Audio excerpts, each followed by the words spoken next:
Trump COVID, President criticized over drive past. President Trump pays surprise visit to supporters outside hospital. Medical experts are questioning Donald Trump's decision to greet supporters in a drive past outside the hospital where he is being treated for COVID-19. There are concerns the U.S. president, who wore a mask, may have endangered Secret Service staff inside the car. White House spokesperson Judd Deere said the trip on Sunday had been cleared by the medical team as safe.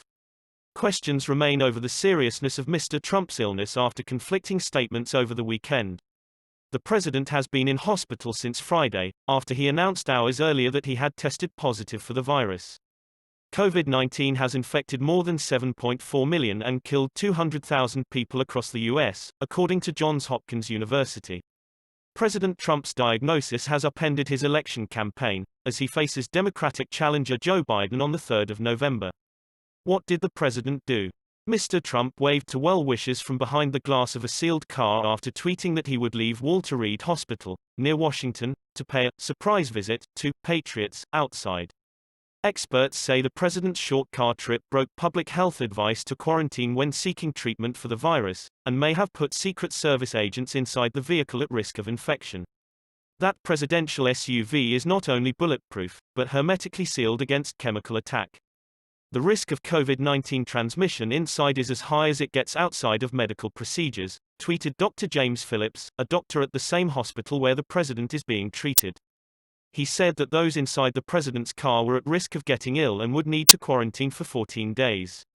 Democrats have also criticized the trip, with House of Representatives Hakeem Jeffries tweeting, "We need leadership.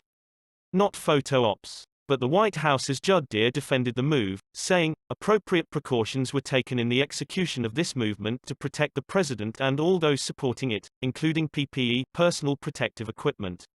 What did we learn at the weekend? Over the weekend, it emerged the president's condition was more serious than previously reported when he went to hospital on Friday evening. The White House had said that Mr. Trump was experiencing mild symptoms of COVID-19, but it was confirmed at the weekend that he received extra oxygen after his levels dipped twice in 2 days. He was also given the steroid dexamethasone, which is normally reserved for serious cases, according to experts. There is skepticism over the prospect, raised by doctors earlier, that Donald Trump could leave hospital as early as Monday. The president, being 74, a man and someone categorized as obese, is in a high-risk category for COVID-19. On Friday he was given an experimental drug cocktail injection and started a 5-day course of antiviral medication remdesivir. News from BBC, please subscribe to my channel. Thanks for watching.